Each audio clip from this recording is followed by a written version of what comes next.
안녕하십니까 여러분. 세종국토개발의 이한나 팀장입니다. 요즘 너무 날이 많이 더워졌죠. 이제 피서철이 시작이 됐죠. 더위 잘 이기시고요. 그리고 이제 부동산 투자 관심 있으신 분들이 지금 시청하고 계실 텐데요. 제가 오늘은 또 신선하게 요즘 AI 관련해서 많은 분야들이 나타나고 있는데 저도 AI랑 대화를 통해서 지금 요점 정리를 한 부분도 있으니까요. 재미있게 시청해 주시기 바라고요. 네, 지금 시작해 볼까요? 자, 오늘은 제가 주제의 내용을요. 서울시 부동산 투자 지금 당장 포커스를 맞춰야 하는 이유, 이렇게 지금 제목을 정해봤는데요. 한번 들어가서 확인해 보시겠습니다.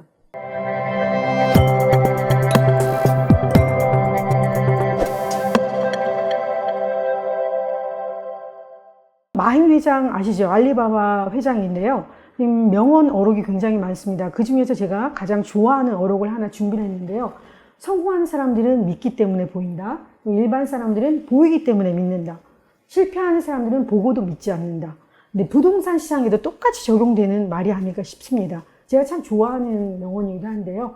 지금 부동산 투자에 전략적으로 성공하시는 분들은요. 믿기 때문에 보이는 겁니다. 아, 여기는 성공하겠다. 믿기 때문에 보이기 때문에 빠르게 파악하시고 투자를 하시는 거죠. 그리고 일반 사람들은요. 가시화될 때 부가가치가 올라서 부동산 시장이 상승했을 때 그때 비로소 보는 분들이고요. 그리고 실패하는 사람들 보고도 믿지 않는다. 아, 설마 더 떨어지겠지. 좀 기다려보면 될 거야. 이런 식으로 좀 더 여유를 갖고 지켜보시는 분들이 이 부분에 속하지 않을까 싶은데요. 지금 시청하고 계시는 여러분들은 발빠르게 파악하시고 판단하셔서 좋은 부가가치 있는 곳에 투자하시길 바라면서 시작해 보도록 하겠습니다.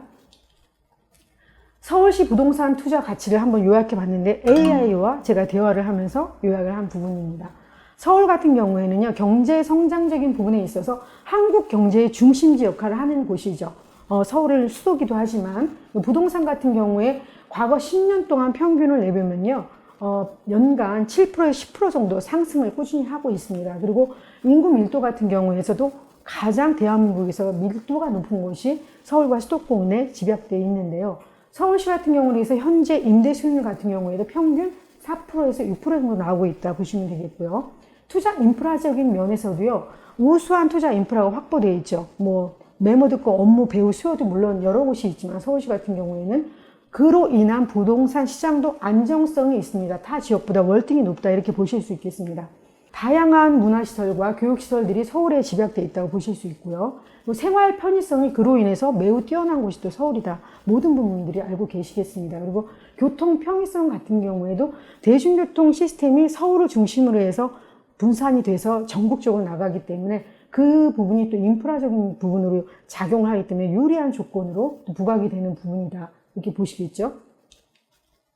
글로벌 역점도 결국은 서울에서 가지고 있는데요. 글로벌적인 비즈니스와 문화적 중심지가 서울이면서 외국인 투자 수요도 아주 높은 곳이 서울이다. 이렇게 보시겠습니다. 고급 주택 수요 역시 고소득 계층이 서울에 좀 많이 계시죠. 그래서 수요가 높은 그 고급 주택들이 하이엔드 주거문화라고 그러죠. 많은 그런 하이엔드 주거문화 시설들이 서울에 집약되어 있는 걸 보실 수 있겠고요. 유망 업종 같은 경우 현재 테크, 창업산업, IT, AI까지 관련해서 서울에 또 집약되어 있고 인력 수요가 그로 인해서 많이 증가하고 있죠. 그래서 또한 역시 부동산 시장에도 긍정적인 영향으로 나타나고 있다 이렇게 보시겠습니다. 그 서울시 같은 경우에는 재개발 정책이 굉장히 빠르게 움직이고 있죠. 그 투자 유치 지원 정책도 강화되고 있고요. 이런 부분에 있어서도 부동산 시장에 굉장히 중요한 요소로 작용하고 있다 보실 수 있겠습니다. 장기적인 안정성 면에서도요, 부동산 시장에서는 결국은 이런 모든 요소가 안정적인 그런 어떤 투자를 하실 수 있는 그런 높은 그 안정성을 가지고 있는 도시로 부각이 됐기 때문에 투자자들에게 신뢰를 줍니다. 그래서 제주도나 거제도 굉장히 먼 지역에서도 서울로 투자를 하러 현재 올라오고 계시는 추세고요. 근데 결국은 물가 상승에 따른 부동산 가치도 덩달아서 같이 상승하기 때문에요. 그것은 결국은 자산의 보장과 일치한다. 이렇게 한마디로 요약해 볼 수 있습니다.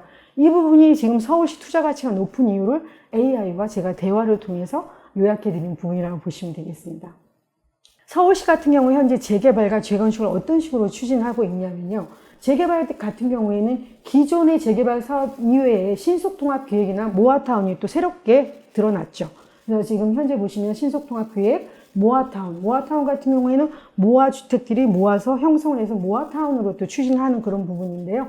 공공재개발, 민간재개발, 그리고 재건축 사업 같은 경우에는 기존의 지역주택조합이라고 많이 알고 계시는 민간재건축, 공공재건축, 그리고 신속통합기획으로 재건축도 진행하고 있는 부분이 서울에서 추진하고 있는 재개발, 재건축 사업의 종류다.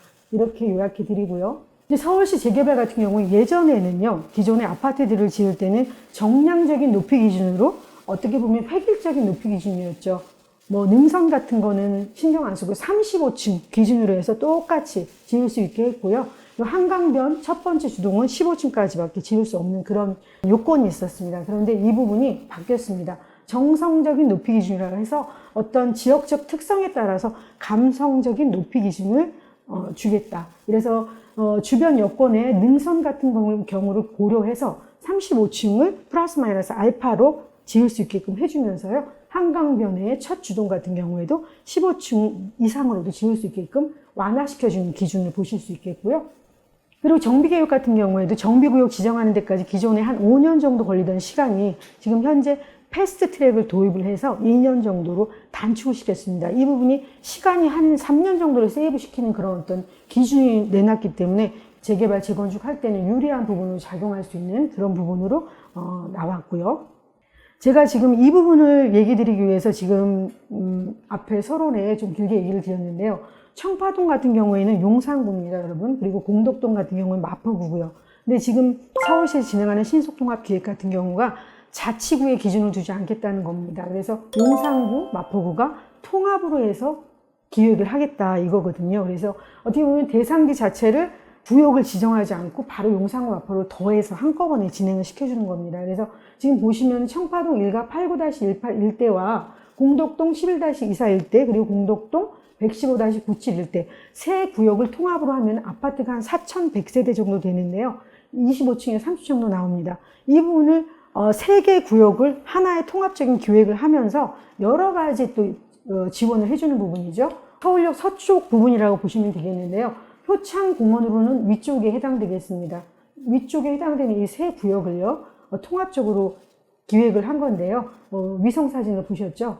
보시면은 보행 네트워크 체계도 동시에 동선을 같이 움직일 수 있게끔 만들어주면서 녹지 연결 체계를 남산에 열린 경관까지 확보를 하면서 남산까지 어떻게 보면 연계성이 있는 공원들로 조성을 해주겠다고 하는 부분이고요.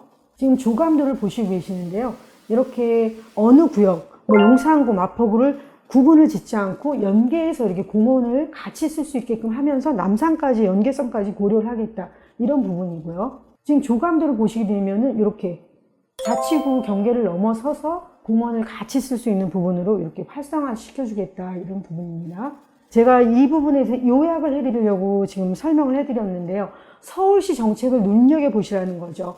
전략적으로 그 부분을 활용할 수 있는 부분입니다. 그래서 나는 마포구에 투자를 하겠다, 아니면 용산구에 투자하겠다. 이런 자치구에 대한 개념을 버리시고요. 통합적으로 한 곳으로 집약해서 움직일 수 있는 그런 지역이 어딘지 한번 보시라는 부분, 그리고 자치구 경계를 넘어섰기 때문에 이제는 어떤 지역적인 부분을 그림을 한번 크게 그려보시라는 부분입니다. 그래서 어느 구 이렇게 구분 짓지 마시라는 부분, 그리고 투자하고 싶은 지역이 있을 때 그 지역에 혹시나 재개발 현황이 있는 곳이 있는지 같이 묶여서 동시에 이렇게 마포구와 용산구가 가듯이 같이 갈 수 있는 지역이 있는지 한번 체크를 해보시고요.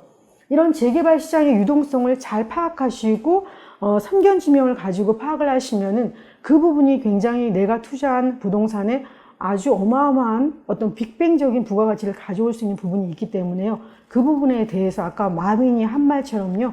믿기 때문에 보인다 그랬죠. 성공하는 사람들은 그 부분을 잘 활용해 보시기 바랍니다. 그래서 재개발 지정이 되면 이미 금액이 올라갔다고 보셔야 됩니다. 재개발 지정이 되기 전에 가치가 있는 지역에 선점을 하시면은 미리 선점해 놓은 부분은 만약에 선정이 됐다면 상승 효과를 볼 수 있기 때문에요. 재개발 지정이 되기 전에 가능성이 있는 곳을 먼저 선점하시라는 부분 말씀드리면서 오늘은 간략하게 서울시 투자 포인트와 재개발 투자 가치 있는 곳의 포인트를 간략하게 짚어드렸습니다. 네, 다음에 다시 만나 뵙겠습니다. 감사합니다, 여러분.